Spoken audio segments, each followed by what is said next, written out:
Entonces, con estos tres temas, pandemia, capacidades prospectivas y papel del Estado, voy a dividir la presentación en 4 partes, empezando por, de manera muy rápida, cuáles han sido los efectos de la pandemia. No me quiero detener mucho en ello porque probablemente Yesid va a hablar de ello y no quiero, y también Sonia quizás. Pero además, todo el día estamos inundados de noticias, ¿no?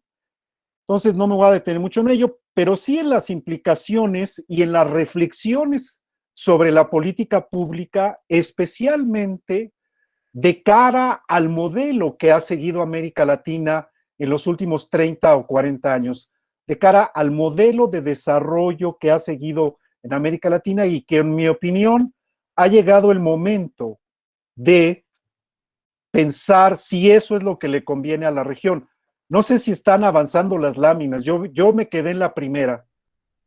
Ya voy como en la cuarta. Entonces, si alguien me hace favor de moverle, porque yo estoy en la primera. Luego voy a seguir con por qué podemos aprovechar esta emergencia sanitaria y crisis económica para construir un mejor futuro. Y voy a argumentar cómo es que como sociedad nos podemos organizar, pero a partir, desde mi punto de vista, del liderazgo del Estado, que es fundamental, ¿no? Entonces, ¿cuál es el contexto en el que estamos ahora? ¿No? Creo que es muy importante reconocer que estamos en una crisis, pero es más importante darse cuenta de que podemos mejorar y que convertir a esto en un punto de inflexión en el desarrollo de la región depende de nosotros. No depende de la pandemia, no depende de Estados Unidos, ni de Europa, ni de China. Depende de América Latina. Y esta reflexión sale a la luz porque este fenómeno, algunos dicen que es un cisne negro, otros no. No interesa, eso no es importante. Lo que es importante es que esta pandemia ha traído impactos más profundos que terremotos, huracanes, sequías, inundaciones, guerras o crisis financieras internacionales. Es un fenómeno mundial que ha causado cientos de miles de muertos, ha descarrilado la economía y el comercio mundiales, ha traído desempleo, zozobra social, miedo, frustración e incertidumbre adicional sobre el futuro. Entonces, los efectos más inmediatos de la pandemia creo que están a la vista, han sido en el comercio, han caído los precios de los productos primarios, la demanda, ha sido un choque de oferta y demanda. Es que quiero enseñarles o argumentar con datos por qué las respuestas de los estados en todo el mundo, pero en particular en América Latina, han sido insuficientes. Y de ahí surge la necesidad imperiosa de fortalecer a nuestros estados. En particular, todos los aparatos de salud pública en América Latina sufrieron el embate de políticas de mercado, algunos la llaman neoliberales, de nuevo el nombre es lo de menos. Lo más importante es que prácticamente todos los países de la región en los últimos 35 años desmantelaron sus sistemas de salud pública. A ver si puede avanzar la gráfica, ¿no? Y por otro lado, es harto conocido que nuestros estados tienen una debilidad muy importante en materia de ingresos y por lo tanto gasto público. Vamos adelante, por favor. Vean ojalá y se pueda mostrar la siguiente lámina, en donde yo ni siquiera la veo y estoy enfrente de la pantalla, a ver si la pueden ampliar, porque ahí tienen ustedes una muestra de países de América Latina y países desarrollados, en donde tienen ustedes los ingresos y los gastos públicos totales. Esto es previo a la pandemia. Y esto claramente les da una idea de la debilidad de nuestros estados frente a estados que tienen un peso mucho mayor de ingresos y por lo tanto de gasto público. Esto también derriba uno de los mitos de la tendencia dominante de que los estados deben dedicarse a la seguridad y a cosas menores y no meterse en la economía. Veamos la siguiente. Lo siguiente tiene que ver con la salud pública. Fíjense ustedes, el gasto público del gobierno en salud en América Latina es apenas arriba del 2%. Y el recomendado, ahora estamos bailando con las láminas, por favor, la siguiente. El recomendado es el 6% del PIB. Estamos prácticamente 3 veces abajo del gasto que recomienda la OPS. Por lo tanto, estábamos incapacitados de entrada para volver esta pandemia una oportunidad de desarrollo. Pero veamos más adelante, ¿no? Los efectos de la pandemia y cómo se han distribuido en los diferentes sectores de la economía, considerando que esta es una región que ya traía básicamente un estancamiento del producto per cápita en los últimos 5 años. Veníamos con un récord de prácticamente sin alteración, sin mejora de la pobreza y la desigualdad. O sea, ya veníamos bastante mal y nos llega la pandemia, ¿no? Entonces, por lo tanto, también las medidas fiscales que se han implementado en los países con un grado de intensidad bastante variable, por convicción, pero también dependiendo de cómo están las finanzas públicas, pues en general han sido insuficientes, ¿no? Y claro, no es que le quiera yo cargar la mano, seguimos estancados, ¿eh? Yo ya voy bastante más adelante, por favor, a ver si pueden mover la presentación, pero lo que sí es muy importante hoy en día es prácticamente, ya hay un consenso en los organismos financieros internacionales, la propia CEPAL, el Banco Mundial, e inclusive los mismos países, acerca de que esta va a ser la peor crisis en casi un siglo. Adelante, por favor. Y las estimaciones del PIB es que, no, síganle, adelante. Las estimaciones son que la región va a tener una caída de alrededor del 10%, ya te pasaste, estamos en la anterior, ahí mero. Y vean ustedes, esto, yo que ya tengo bastante edad, jamás lo había visto. Ni siquiera en los libros de texto que relatan crisis anteriores. Esto es absolutamente impresionante. Entonces, de acuerdo a las estimaciones del Fondo Monetario, insisto, de la CEPAL, el Banco Mundial, estamos hablando de una caída sin precedentes. Sigamos adelante.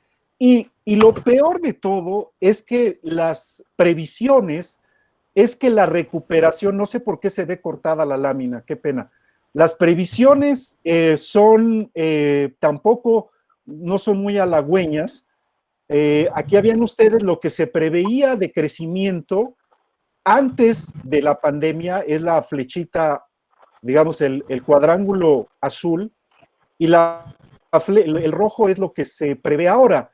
Y del lado derecho tienen el momento en el cual se estima que el producto per cápita, perdón, ni siquiera es el per cápita, es el producto total, el Producto Interno Bruto, va a recuperar su nivel de 2019.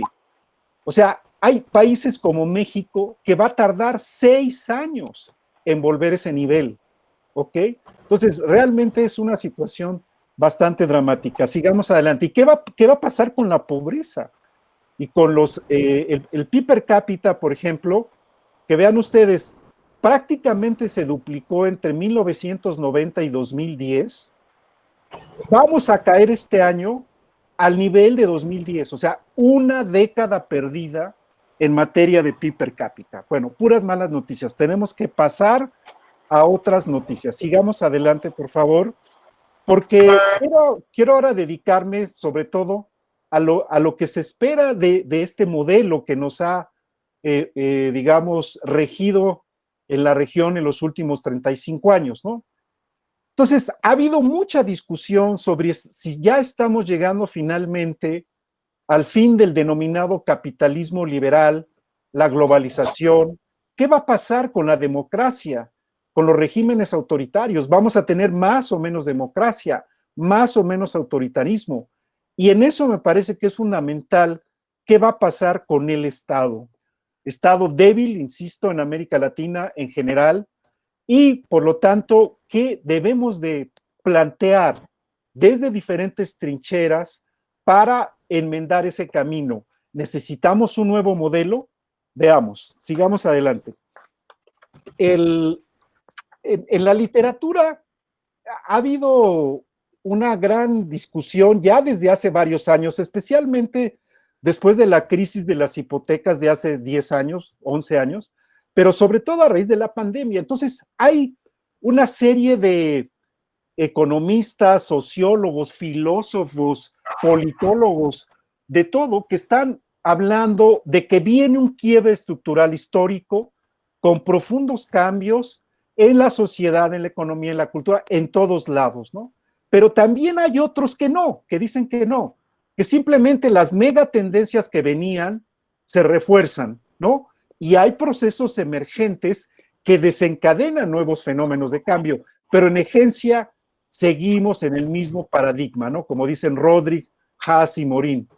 Luego otros más progresistas y aventurados sostienen que esto es la oportunidad para transformar el modelo de capitalismo en uno más democrático, transparente, progresista, igualitario, con rostro social, como dicen Mazzucato, Stiglitz, incluso el foro de Davos, imagínense ustedes, eso sí que es inédito.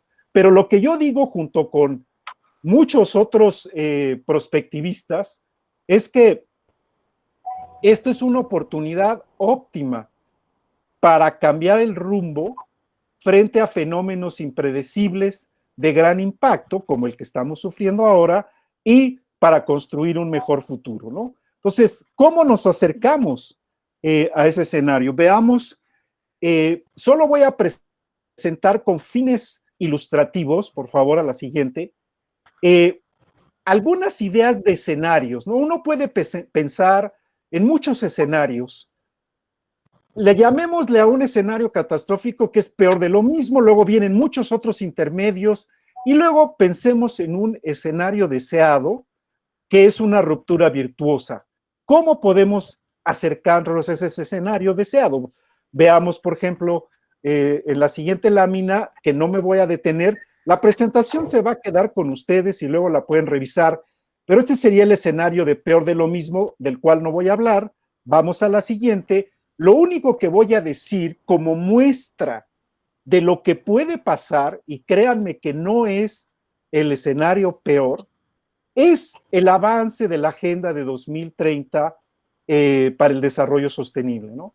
Estos son unos cálculos que hizo la CEPAL, recién iniciaba a sentirse los efectos de la pandemia. Entonces, vean ustedes cómo venía cayendo la pobreza extrema, ¿no? A un nivel a mediados de la década de menos de 9%, pero después empieza a subir y la estimación es que este año 2020 va a llegar a un 13%, que yo todavía lo veo conservador, yo creo que va a ser peor todavía. Pero luego los escenarios al 2030, ninguno de ellos, o sea, ni en el mejor de los casos, vamos a recuperar la trayectoria para la erradicación de la pobreza extrema, que era justamente una de las metas centrales de la Agenda 2030. Ni reduciendo el Gini 1.5, ni con un crecimiento del PIB per cápita del 5% anual, vean ustedes, ni con eso vamos a erradicar la pobreza extrema. Esa es un poco la idea de lo que nos está trayendo la pandemia, pero además la dificultad de los estados para recomponer la economía y el tránsito al cumplimiento de este objetivo tan importante que es la reducción de la pobreza extrema. Desde luego que esto es para América Latina en promedio, por favor, cada país, algunos estarán peor, otros mejor, y otros andarán alrededor de la media. Sigamos adelante, pero pongámonos más optimistas ahora y veamos un escenario de ruptura virtuosa en el que aprendimos de esta experiencia. Como decía alguien por ahí, esta crisis es demasiado grave como para no salir fortalecidos y con las enseñanzas necesarias para cambiar el rumbo, ¿no? El tema es que aquí gobierno, comunidades, individuos tienen que colaborar. Los regímenes autoritarios desaparecer y debe surgir un capitalismo solidario.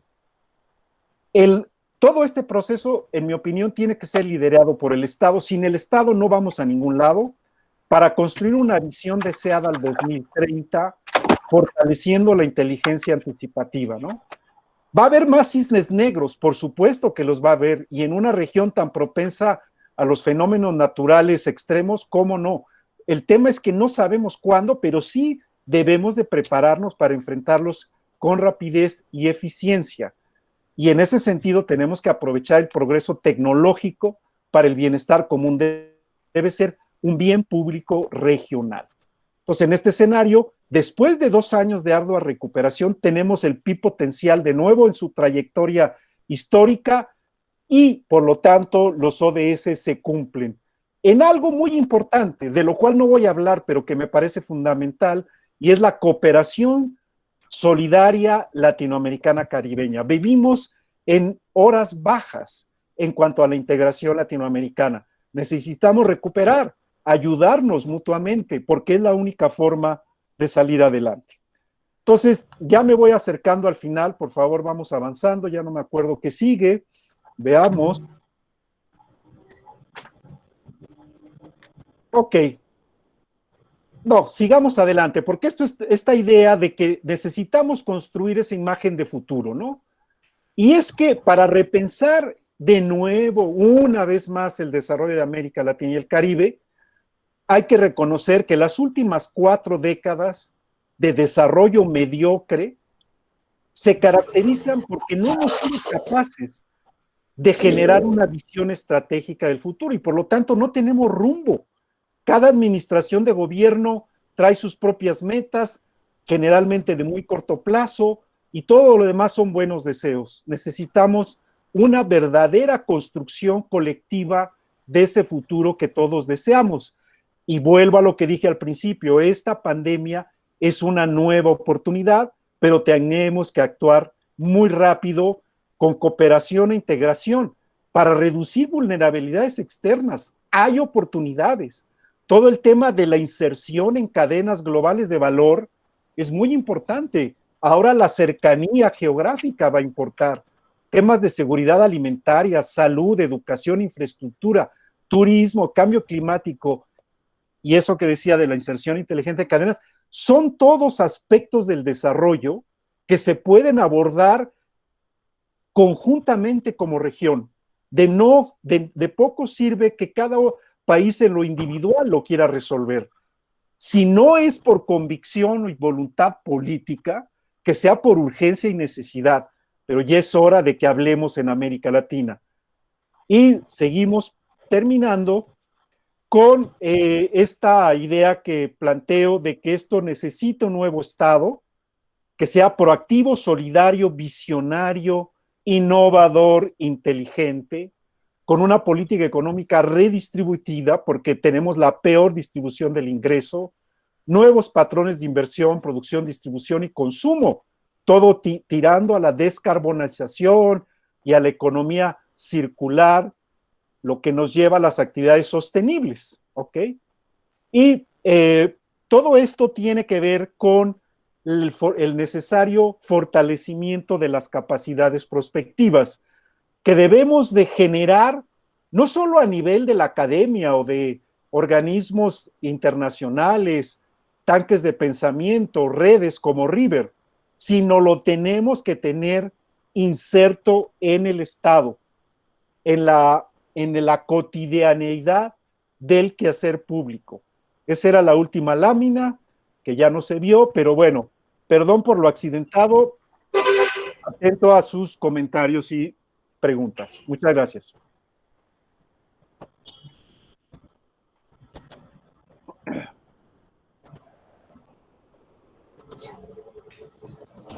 Bien, perfecto. Entonces sigue Sonia. Muchas gracias, Yesid. Voy a ver si ustedes me dicen si se ve la presentación ahora.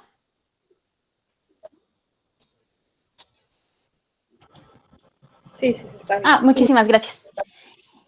Bueno, pues agradezco muchísimo a Yesid por la invitación, también por supuesto a la Universidad Nacional de Colombia y en particular al programa de egresados por la invitación para comentar esta excelente participación del doctor Jorge Matar. Me parece que el tema que él nos ha planteado esta tarde es muy interesante, pero sobre todo creo que lo importante de aquí es sacar la idea de que en nuestra región es muy importante fortalecer a la prospectiva como una herramienta fundamental para transformar y para cambiar. Yo creo que tiene que ser en todos los ámbitos. Él nos habló particularmente del ámbito público, de las políticas públicas, pero yo creo que tenemos que llevarlo a todas las realidades que nosotros podamos tener. Creo que es importante que lo promovamos en la academia, en los espacios públicos, en la iniciativa privada, en la parte de la organización de la sociedad civil, porque realmente es una herramienta que nos va a ayudar a diseñar cuál es el futuro que queremos. Y yo creo que hoy más que nunca es importante pensar en el futuro, ¿no? Y eso lo digo porque realmente estamos inscritos en una realidad que es sumamente compleja, sumamente caótica y sumamente contradictoria. No es por supuesto que estos tres conceptos no existieran antes, ¿no? O sea, siempre, la realidad siempre ha sido compleja y siempre ha sido caótica. La cuestión aquí es que esto se ha ido agudizando en los últimos años precisamente porque vivimos cada vez más interconectados. Estamos en una realidad en la que ya nadie está solo, ¿no?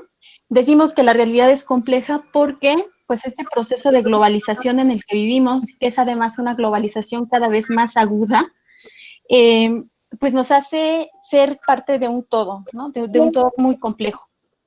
La globalización antes nos decían que era solamente en el ámbito económico, ¿no? Se globalizaba la economía, se globalizaba el comercio, pero en realidad esa globalización ya ha rebasado esos ámbitos, ¿no? Hoy en día la globalización está presente incluso en nuestra vida diaria, ¿no? ¿Cuántos de nosotros no hacemos un consumo global, ¿no? De marcas globales, ¿no? Eso es algo que ya está en nuestra vida diaria. También, bueno, decimos que ahora la realidad es más caótica justamente porque tenemos todos los días eventos disruptivos que surgen y estas disrupciones llegan cada vez con mayor incidencia, ¿no? El efecto mariposa que nosotros conocíamos desde hace unas 3 o 4 décadas, pues ya es cada vez mayor, ¿no? Estos eventos disruptivos vienen cada vez de forma más acelerada, ¿no? Ejemplo de eso podemos ver, pues, el caso que vivimos ahora, ¿no? La pandemia, que yo diría que más que un fenómeno inesperado, pues más bien fue una sorpresa inevitable, porque finalmente la pandemia fue algo que ya sabíamos que podía ocurrir, ¿no? No sabíamos cuándo ni cómo iba a surgir, pero sabíamos que indudablemente esa era una variable que podría pasar, ¿no? Entonces, solo teníamos que estar atentos a las señales para saber que esto iba a ser una realidad. Y bueno, finalmente, pues también decimos que la realidad es contradictoria porque en este entramado de uniones, de interacciones que hay entre las diferentes variables, pues vamos a ver una serie de contradicciones que cada vez son más visibles, ¿no? Por ejemplo, pensemos en las desigualdades económicas, ¿no? Mientras 7 empresas transnacionales tienen gran parte de la producción mundial, pues vemos también que el número de pobres aumenta considerablemente en todos los países. Y bueno, estas características compleja, caótica, contradictoria, pues nos hace justamente vivir en un mundo donde las crisis son constantes, ¿no? Constantemente vivimos en crisis. Y ya no es algo exclusivo de nosotros, porque en la década de los 70 nosotros pudimos haber pensado que América Latina vivió permanentemente en crisis, pero en realidad en todo el mundo se están viendo crisis, y yo le llamo la crisis múltiple porque no es una sola crisis, ¿no?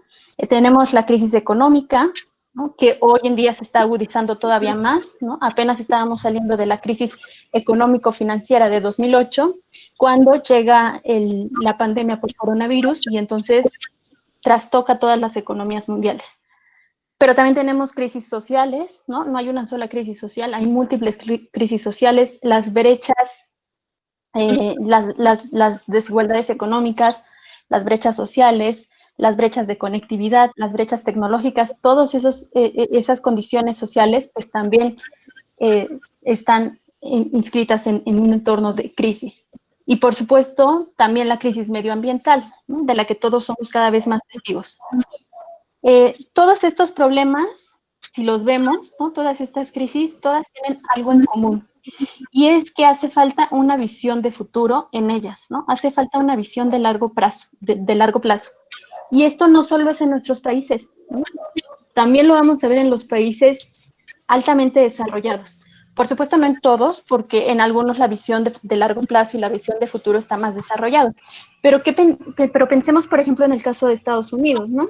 Con un presidente como Donald Trump, que todavía niega que existe el cambio climático, cuando en realidad es una problemática que está afectando los intereses de muchas otras economías, ¿no? Entonces, esa falta de visión de largo plazo, pues la vamos a encontrar en todos lados, ¿no? Entonces, por eso es importante la reflexión prospectiva y sobre todo la acción colectiva.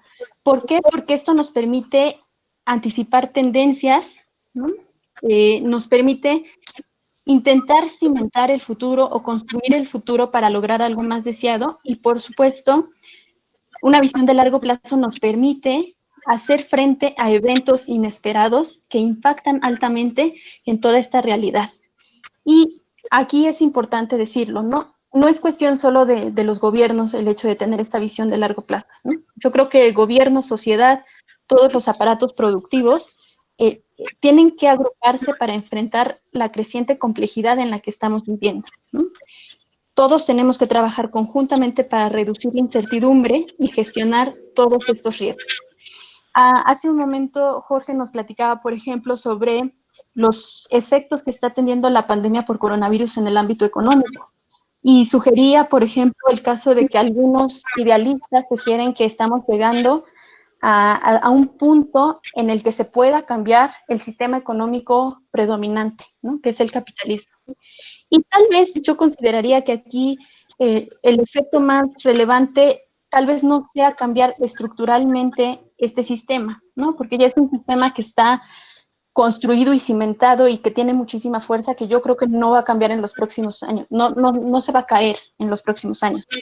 Pero yo sí creo que es una oportunidad para repensarlo y para reconfigurarlo, ¿no? A partir de nuevos conceptos. Estos conceptos pueden ser a lo mejor más solidarios, más humanos, más sostenibles, ¿no?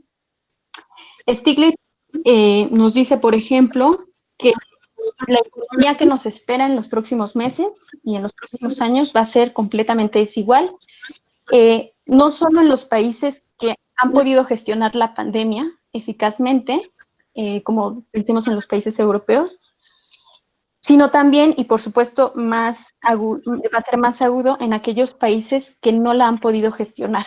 Y ahí entran muchísimos países latinoamericanos, ¿no? Ahora el foco de la atención y el foco de la pandemia está justamente en nuestra región.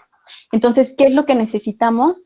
Pues necesitamos justamente mirar en el largo plazo para hacer frente a todas estas contradicciones que estamos viviendo ahorita, ¿no?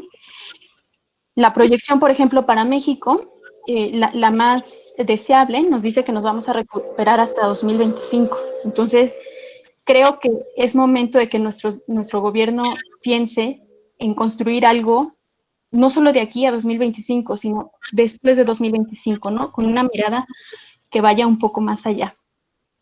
También, por supuesto, ahorita lo que tienen nuestros países pues son algunas prioridades, ¿no? Estamos muy enfrascados en ver las prioridades de qué es lo urgente ahorita en la coyuntura y por supuesto entre estas prioridades pues están abordar la emergencia sanitaria, ¿no? Contener el virus, aplicar políticas para proteger a los más necesitados, proporcionar alguna especie de liquidez para algunas empresas, ¿no? Para evitar las quiebras y el desempleo y el aumento de otros problemas como la desigualdad y la pobreza. pero también es importante que se empiecen a considerar cuáles son las prioridades que se deben tener en el largo plazo, ¿no? Esto es construir un nuevo modelo económico más sostenible que justamente permita acelerar el crecimiento económico, pero sin perder de vista que se tiene que disminuir las desigualdades sociales y los problemas sociales que vemos, como es, por ejemplo, la pobreza, la inseguridad, ¿no? Necesitamos una reflexión prospectiva justamente entonces para anticipar megatendencias, ¿no? Enfrentar eventos inesperados, y aquí es muy importante, enfrentar eventos inesperados, no solo atender la gestión de lo urgente de la coyuntura, ¿no? Es necesario que la gestión de lo inmediato sea pensado con una visión de largo plazo. También, pues, por supuesto, construir el futuro. Y aquí es muy importante hacerlo con la ayuda de todos los actores sociales, ¿no? Es decir, empresas, gobierno. Y esto nos va a permitir reducir la incertidumbre, ¿no? Construir escenarios de largo plazo nos va a permitir, por ejemplo, construir sociedades más deseables, ¿no? Sociedades que de verdad queremos. Y bueno, aquí yo les presento, por ejemplo, la idea del COVID, ¿no? Fue un evento totalmente disruptivo, se anticipó, pero no se tomaron acciones concretas, y esto es bien importante decirlo. ¿Por qué? Porque pese a que estaba anticipada la pandemia, los gobiernos no hicieron nada, ¿no? De por sí, hablo en el caso de México, pero estoy segura de que pasa también en la región latinoamericana, veíamos afectado nuestros sistemas de salud, ¿no? Ya lo veíamos ampliamente deteriorados. En el caso de México, por ejemplo, la capacidad hospitalaria es insuficiente de por sí para atender algunas enfermedades consideradas dentro de lo normal, ¿no? No hay suficiente personal médico, no hay suficiente equipo médico, por supuesto tampoco tenemos un sistema de protección o de atención que permita gestionar todas las medicinas y medicamentos que se necesitan. Y pues ya sabíamos que estábamos en crisis, pero justamente porque no se tomaron acciones concretas, nos llega la pandemia y nuestro sistema de salud está colapsado, ¿no? Nos ha superado este evento.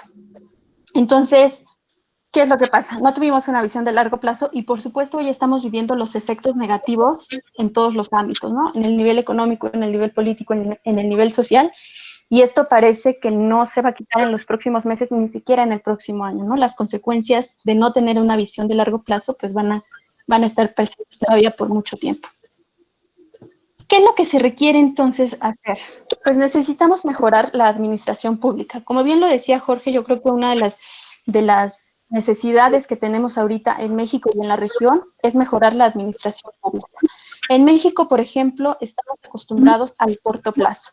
Nosotros no tenemos una planeación de largo alcance. Nuestra administración pública tiene como reto una planeación de 6 años, que es lo que dura el periodo presidencial, y lo que se logra hacer en 6 años está muy bien. No hay una continuidad sobre las políticas públicas que se hagan en esos 6 años. Entonces,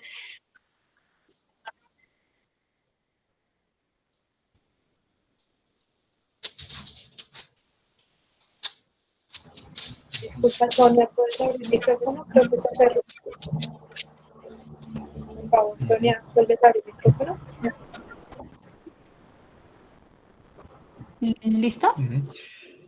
Ahora sí te escuchamos. Muchas gracias. Ok. Entonces, bueno, tenemos este pensamiento de coyuntura que pues nos hace trabajar en lo inmediato, en el hoy, ¿no? O sea, ocurre esta pandemia por coronavirus y tratamos de ser reactivos solamente, ¿no? O sea, solamente pensamos en qué es lo que tenemos que hacer hoy, pero no estamos pensando qué es lo que debemos de hacer después. Y por supuesto, uno de los grandes males en México, y me atrevería a decir que también en la región, pues es una visión altamente política, ¿no? Tenemos una politización de los problemas políticos, una politización de los problemas sociales, una politización de los problemas económicos que nos hacen dividirnos, ¿no? Hay diferentes visiones de país. Por ejemplo, en México tenemos aquellos que están apoyando ahorita las reformas, pero también tenemos muchos grupos que buscan ser la oposición, y entonces no hay una visión común del futuro que queremos, ¿no? ¿Por qué? Porque tenemos una visión altamente politizada sobre lo que está pasando. Entonces, para gobernar mejor en este mundo, es indispensable fortalecer, como bien decía Jorge, las capacidades prospectivas y la reflexión estratégica. No hay más, ¿no? O sea, México y América Latina definitivamente necesitan una mirada estratégica porque los desafíos a los que nos enfrentamos en este mundo complejo, caótico e incierto, pues solo se van a resolver con una visión de largo plazo. En este sentido, pues sí, la visión prospectiva permite herramientas para hacer frente a lo inesperado, construir escenarios, planificar y, por supuesto, tomar mejores decisiones, que eso es lo que necesitamos. Y para hacerlo, pues necesitamos actores políticos y económicos que tengan una actitud proactiva. Como bien decía Jorge, ¿no? Necesitamos un Estado proactivo, ¿no? Un Estado proactivo, aquel que promueve y lidera los cambios, ¿no? Pero estos cambios en función de un futuro deseado, ¿no? Un Estado proactivo es aquel que construye colectivamente ese futuro deseado, ¿no? Aquel que vigila la ocurrencia de las tendencias previsibles, pero también el que analiza diferentes respuestas y, por supuesto, se prepara para tomar las mejores decisiones y las mejores acciones para enfrentar estos grandes retos, ¿no? Entonces, un Estado proactivo no es solo el que tiene una respuesta rápida frente a los eventos imprevistos, sino que también tiene las condiciones políticas, legislativas, etcétera, para hacer frente a otro tipo de fenómenos que están llegando en el largo plazo, ¿no? Y bueno, por supuesto, obviamente el Estado proactivo tiene que olvidarse de ser un Estado inactivo, de ser un Estado reactivo o de ser un Estado preactivo, ¿no? Es decir, esas son actitudes que no nos sirven a nosotros para construir un futuro deseado, ¿no? En México y en América Latina, pues el problema de la prospectiva, yo creo que todavía tenemos mucho que trabajar en materia prospectiva, ¿no? Otros países en el mundo, por ejemplo, tienen instituciones públicas que se dedican justamente a los estudios de futuros y a la prospectiva. En nuestra región apenas estamos empezando en eso. En países como México definitivamente todavía tenemos mucho camino por hacer. Y yo creo que esto se da por tres aspectos. En primer lugar, el desconocimiento de la importancia de los estudios de futuros, porque todavía hay mucho escepticismo sobre su utilidad, su funcionalidad, su aplicación, ¿no? Sobre las metodologías, sobre todas las técnicas, pero también por el tipo de administración pública que tenemos, ¿no? Una administración pública basada en la coyuntura y en el pensamiento de corto plazo, ¿no? Entonces, ¿qué es lo primero que se tendría que resolver? Justamente terminar con esta visión con este cortoplacismo y empezar a promover desde diferentes ámbitos lo que son los estudios de futuros y sobre todo su utilidad. Esto es sumamente importante si nosotros estamos pensando en el desarrollo de nuestros países, ¿no? de nuestro país, de nuestra región. ¿Por qué? Pues porque los planes y programas de desarrollo y de crecimiento económico deberían de tener por lo menos tres características, ¿no? Ser integrales, ser multidisciplinarias, ser intertemporales, ¿no? En el caso de intertemporales, pues que miren más allá de lo que está pasando ahorita, de la coyuntura, del próximo periodo de gobierno, de las próximas elecciones, ¿no? O sea, tenemos que tener una visión clara de qué es lo que se quiere en 10, 15, 20, 30 años, como ya lo vienen haciendo otros países desde hace mucho tiempo, ¿no? Entonces, eso es sumamente útil.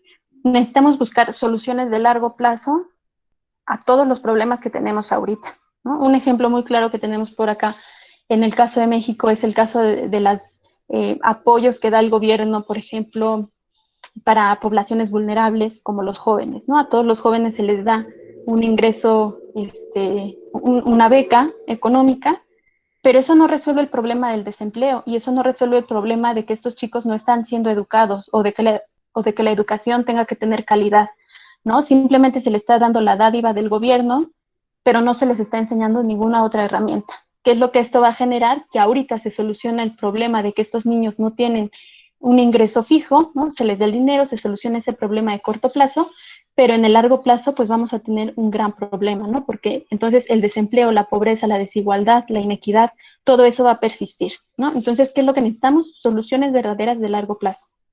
Y por supuesto, tener un pensamiento sostenible. Y termino con esta idea del pensamiento sostenible porque creo que es lo importante aquí, ¿no? Sostenible verlo no solo en términos medioambientales, sino sobre todo tomarlo como una referencia en términos de justicia intergeneracional.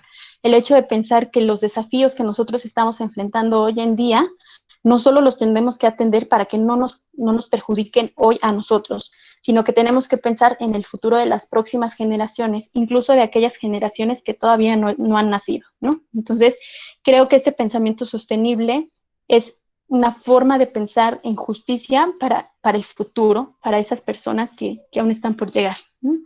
Entonces, finalmente me voy con la idea de que el pensamiento de futuro y la acción para moldearlo son importantes, y estas dos ideas tienen que llegar a los tomadores de decisiones, a los líderes políticos, a los actores sociales y en general a todos los individuos de nuestros países y de nuestra región. Muchas gracias.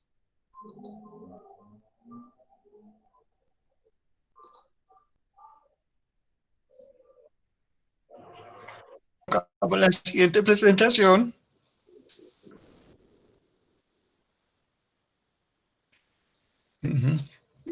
Mientras tanto, Jorge y Sonia van tomando nota de las preguntas del chat para los comentarios en la siguiente ronda.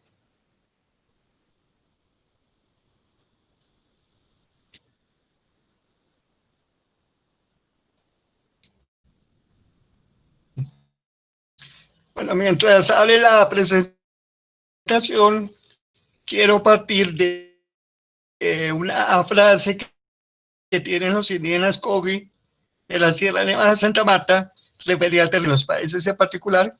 Y la frase de los indígenas Kogis dice que para ordenar el territorio hay que ordenar el pensamiento. Entonces, esto es un fundamento muy importante que lo aplicaron los antepasados mayas, los incas, los aztecas y otras comunidades de América Latina para planificar sus ciudades, que hoy son ejemplo para el mundo. Entonces, vamos a arrancar con la exposición, indicando en primer lugar que América Latina no es una región pobre, sino es todo lo contrario, tiene muchas riquezas, lo cual lo podemos observar en los recursos naturales renovables,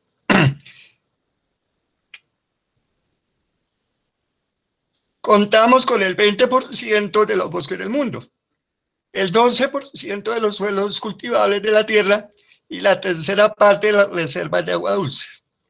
En segundo lugar, tenemos una gran riqueza de recursos no renovables, en donde el 25% de las reservas de biocombustibles y el 20% de las reservas de petróleo y reservas mineras se encuentran en nuestra región.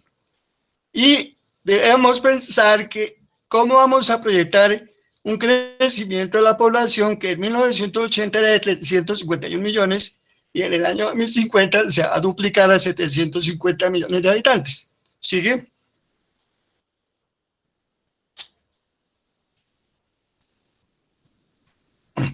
Bien, retomando lo que planteaba Jorge, tenemos una dinámica de crecimiento en el largo plazo. Aquí aparece el crecimiento de la economía medido por el PIB en el siglo XX y en el siglo XXI. Entonces aquí observamos en la línea amarilla la depresión de los años 30, cómo se da un gran ciclo de expansión que los economistas conocen como el ciclo Kondratiev, y ese ciclo de expansión termina en 1990.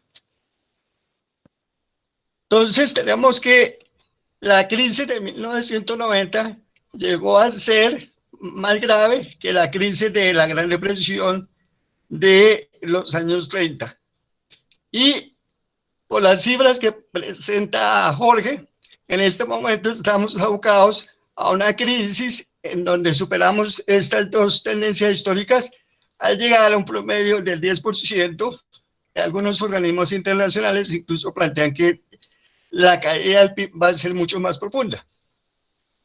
Observamos que en la última década el crecimiento no ha podido llegar a niveles anteriores que se obtuvieron cuando el Estado intervino activamente en la economía. Entonces, a partir del consenso de Washington, en eso coincido con Jorge, comenzó a caer el crecimiento económico Llegamos a la crisis del 90, nos hemos recuperado un poquito, pero nunca llegamos a los niveles de crecimiento observados en el pasado. ¿Sigue? Entonces, concomitantemente, se observa que un crecimiento de la participación de la deuda pública en el PIB, que llegó a inicios del siglo XXI al 55%, descendió hasta el año 2010 y nuevamente se ha observado una tendencia ascendente, la cual ya estamos llegando a un promedio del 50% en el año 2020. ¿Seguimos? Entonces, el descenso en el crecimiento económico y la acudir a los recursos de la deuda externa van socavando los ingresos de la región. Y eso se va impactando también en el dinero que se utiliza para la reducción de la pobreza. Aquí observamos que a partir del año 2012, nuevamente los indicadores de pobreza extrema y pobreza general han venido aumentando gradualmente en América Latina y seguramente, como lo anotaba Sonia, va a crecer por efecto de la pandemia. ¿Sigue? Lo anterior se ve reflejado en la aprobación que los ciudadanos hacen de los gobiernos. Observamos que hasta antes del año 2010, cuando hubo gobiernos de tipo heterodoxo en América Latina, la aprobación de los gobiernos fue subiendo. Pero luego, posteriormente, comienza a descender la aprobación de los ciudadanos y ya en el año 2018 únicamente el 30% de los ciudadanos aprobaban sus gobiernos. Entonces, aquí en la parte derecha aparecen los diversos tipos de aprobación por países, porque pues hay que tener en cuenta que estamos hablando de una media, pero cada país tiene sus situaciones específicas y particulares. ¿Siguen?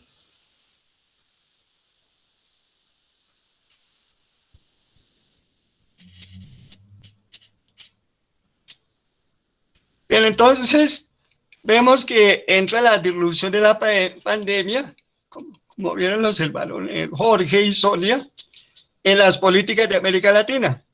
En un momento en que los dirigentes de las grandes potencias querían tener todo el dominio tecnológico, la sorpresiva expansión del coronavirus a escala mundial cuestionó los fundamentos filosóficos de las políticas públicas y toda la ciencia y la tecnología conocida hasta la fecha. Entonces nos vemos abocados a una situación de peligro en la cual hasta dar un beso se convierte en un acto muy peligroso. Frente a esta situación, Edgar Morin plantea la posibilidad de dos megatendencias que pueden darse en el mundo. Una en la cual se ha caracterizado los 20 primeros años de este siglo, que son la crisis de la democracia, el triunfo de la corrupción y la demagogia y los regímenes neoautoritarios, iniciativas nacionalistas y racistas. O también un segundo escenario en donde puede surgir una nueva política ecológica, económica, social guiada por un humanismo regenerado. Esta nueva vía multiplicaría las verdaderas reformas vinculadas a las reformas de la vida. ¿Sigue?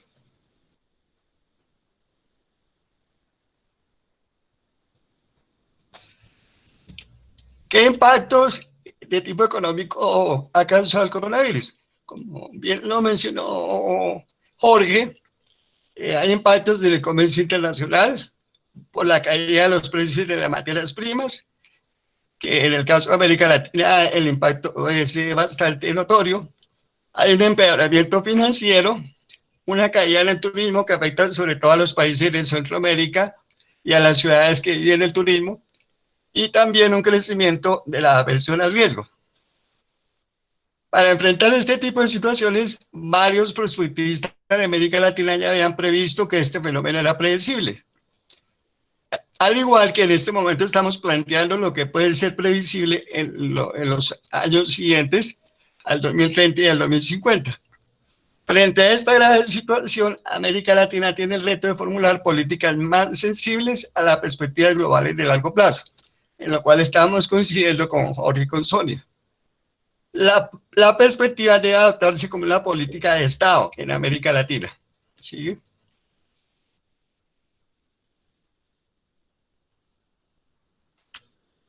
Entonces, tenemos que, algunas de las tendencias que observamos son las tensiones geopolíticas y comerciales que están ocurriendo entre China y los Estados Unidos en el marco de este crecimiento mundial, de la política monetaria de los grandes bancos centrales, del endeudamiento del sector corporativo financiero, y de otro lado, el desarrollo entorno que debe darse en América Latina y el Caribe. Respecto al endeudamiento del sector cooperativo, hay que llamar la atención en que ese endeudamiento de las grandes corporaciones con altos niveles de riesgo están dando origen a transnacionales zombies, caracterizadas por ser organizaciones deficitarias o insolventes. La deuda de las corporaciones estadounidenses equivalen al 75% del Producto Interno Bruto del país, y las más comprometidas por su nivel de deuda son las del sector automotriz, de hotelería, de transporte, petróleo, industrias a las que el coronavirus las afecta directamente. ¿Cuáles son las implicaciones que tienen estos temas para América Latina? En principio, hay dos que están causando impacto. Una es que algunas transnacionales han amenazado con demandar a los países de América Latina por no tomar medidas de protección frente al coronavirus. De hecho, ya hay cerca de 250 demandas que hay de empresas, corporaciones transnacionales contra los países de América Latina. En el caso de Colombia, por ejemplo, en Electrocaribe, ya hace poco, ayer o antier, un juez falló a favor de una empresa, una corporación transnacional. Igualmente, otras corporaciones zombies, cuyo presupuesto prácticamente llega a cero, están optando por la opción de tratar de capturar a los estados para que los estados las financien. Entonces, si los estados las financian, ellos que siempre habían hablado de la libertad de comercio, ahora están pidiendo que el Estado intervenga a favor de esas empresas. El caso más reciente lo estamos observando en Colombia con la aerolínea Bianca, que no es una aerolínea de Colombia, y el gobierno ha ofrecido financiarla con un presupuesto que es 3 veces el presupuesto dedicado a ciencia y tecnología para el año 2021. Continuamos.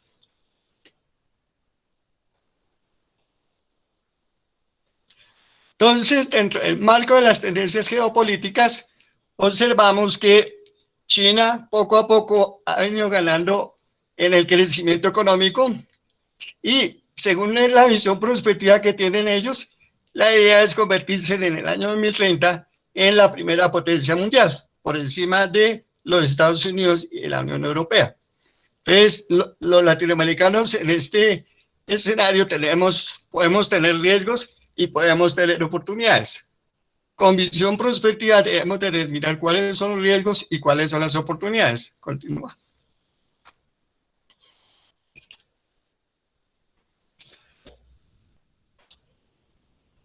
Observamos que en el año 2018, América Latina y el Caribe importó 967.000 millones de productos provenientes en un 19% de China, y exportó 988.000, de los cuales el 12% con destino a China, que se ha posicionado como el segundo socio internacional después de Estados Unidos. O sea que China ya desplaza a Europa como socio comercial, y en este momento también se ha convertido en el mayor inversor en el sector energético y minero en América Latina, en torno a 18.000 millones de dólares, lo cual representa el 42% del volumen total, frente al 13% de la inversión de la Unión Europea y el 13% de Norteamérica, según las cifras de la CEPAL. ¿Siguen?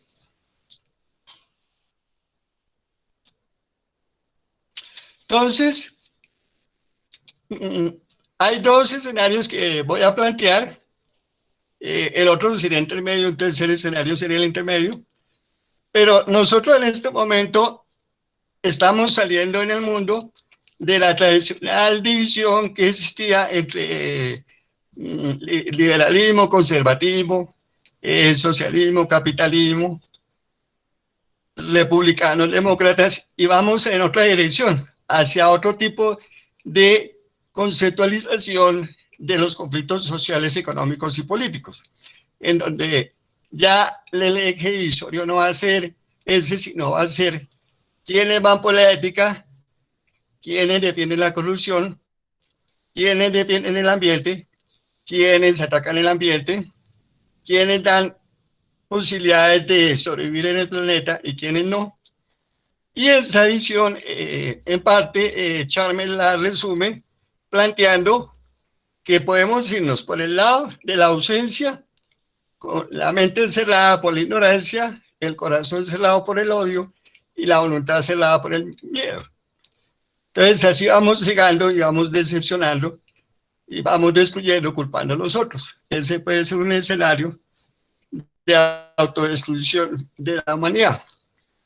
El otro escenario es el de la presencia, sintiendo, viendo, cristalizando y co-creando, con voluntad abierta y coraje, con corazón abierto y compasión, y con mente abierta y curiosidad. Entonces, frente a estos dos escenarios, le corresponde a la planeación, y en particular a la prospectiva, ir mostrando los caminos que van conduciendo por cada uno u otro de estos escenarios de futuro. ¿Seguimos? Entonces, ya para terminar, aquí hay una serie de diagnósticos tendenciales y unas políticas públicas prospectivas que se plantean para la transición del modelo o para el cambio estructural que plantea la CEPAL, y en general vienen planteando economistas Nobel, en el sentido de que es necesario cambiar el modelo actual porque los indicadores demuestran que no es el más adecuado. Entonces, para el efecto, aquí se plantean una serie de diagnósticos, como por ejemplo, la falta de transparencia y corrupción, que en el caso de América Latina significó en un año pérdidas de 220.000 millones, con los cuales se hubiera solucionado todo el problema de la pobreza extrema en América Latina. Para el efecto, la política que se plantea es una política de control y recuperación de los recursos públicos para la inversión social. Y la meta propuesta en un indicador es que el porcentaje de recursos recuperados sobre recursos sustraídos llegue al 80%. Un segundo diagnóstico tendencial hace referencia a los ciclos de auge y recesión de la economía. Para el efecto, se requiere una política prospectiva fiscal de reserva de ingresos en periodos de bonanzas para utilizarlos en épocas de crisis. Para el efecto, se plantea un indicador que sea el 15% de las reservas internacionales sobre el PIB, mantenerlo en el largo plazo. En cuanto a la deuda pública, es excesiva, que llega al 46% y posiblemente este año supere el 50% y afecta a la inversión social. Se plantea una política de endeudamiento moderado, de tal manera que el máximo a que llegamos sea un 30%, que podría ser lo razonable de aquí al año 2030. ¿Sigue?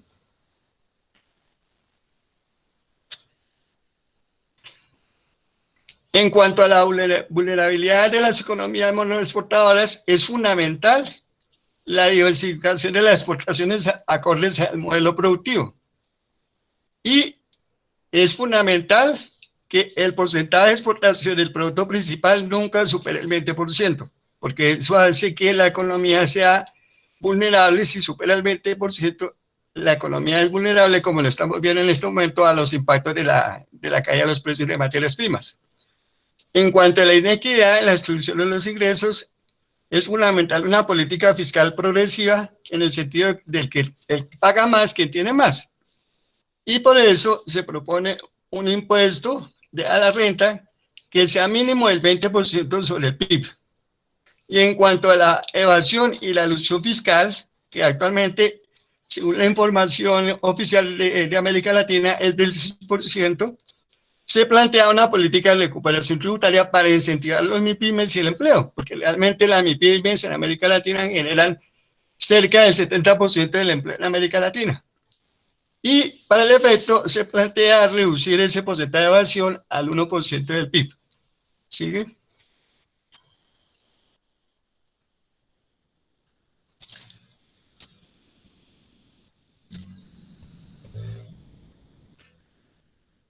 Con respecto a los empleos profesionales de baja calidad, la idea es una política pública de gestión del conocimiento y la meritocracia para el personal directivo de profesionales, y que el porcentaje de ingreso por concurso de méritos sobre el total de funcionarios sea mínimo del 90% del personal. Actualmente, el 50% de los funcionarios del Estado son provisionales y hay una rotación inmensa que causa unos daños en toda la estructura y funcionamiento de los estados.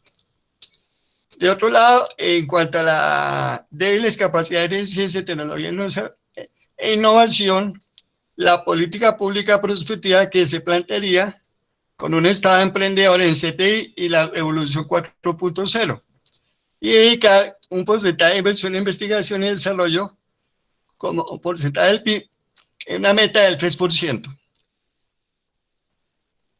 Entonces, básicamente, esas son las propuestas de tipo prospectivo que se están planteando acá.